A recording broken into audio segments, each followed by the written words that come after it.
Hello friends, welcome to my channel. Krishna నిలదీసిన సత్య ఇదంతా అలా జరిగిందో మనం ఈ వీడియో తెలుసుకుందాం. ఇంకా సత్య అయితే వాళ్ళ చెల్లెలకు కాల్ చేసి ఇలా మాట్లాడుతుంది. ఏం చేస్తున్నావా అని అడుగుతుంది. కంప్యూటర్ క్లాస్కి వెళ్తున్నానక్క అని సత్య వాళ్ళ చెల్లి అంటుంది. అదేంటి మళ్ళీ జాయిన్ అయ్యావా, నానేం అనలేదా అని సత్య అడుగుతుంది. లేదక్క, నాన్ననే జాయిన్ అవ్వమన్నారు. మొన్న బావగారు కాలేజీ చిత్తకపడి ఇంటికి తీసుకొచ్చారు కదా, మా అందరి ముందు క్షమాపణ చెప్పించారు. దీంతో నాన్నకి చాలా ధైర్యం వచ్చేసింది.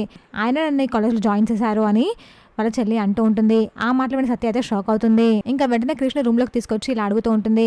మొన్న రాత్రి నువ్వు దెబ్బలతో ఇంటికి వచ్చావు, అప్పుడు ఏమైంది అడిగితే నాకు ఏమి చెప్పలేదు, ఇప్పుడే నిజం చెప్పు, ఏమైంది అని సత్య అడుగుతుంది. ఏం కాలేదు, వదిలేదు, చిన్న గొడవ అని కృష్ణ అంటాడు. ఏంటా గొడవ, కాలితో గొడవ పడ్డావా, మా వాళ్ళ కోసం నువ్వు కాలితో గొడవ పడ్డావా అని సత్య అడుగుతుంది.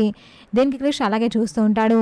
కృష్ణకి నేను ఎన్నిసార్లు చెప్పాను గొడవ పడద్దు అని, అయినా నువ్వు నా మాట వినకుండా గొడవ పడుతూనే ఉన్నావు, ఎందుకు గొడవ పడ్డావు అని సత్య అడుగుతూ ఉంటుంది. దీనికి కృష్ణ ఏం చెప్పకుండా అలాగే చూస్తూ ఉంటాడు. కానీ సత్య మాత్రం గ్యాప్ ఇవ్వకుండా అడుగుతూనే ఉంటుంది.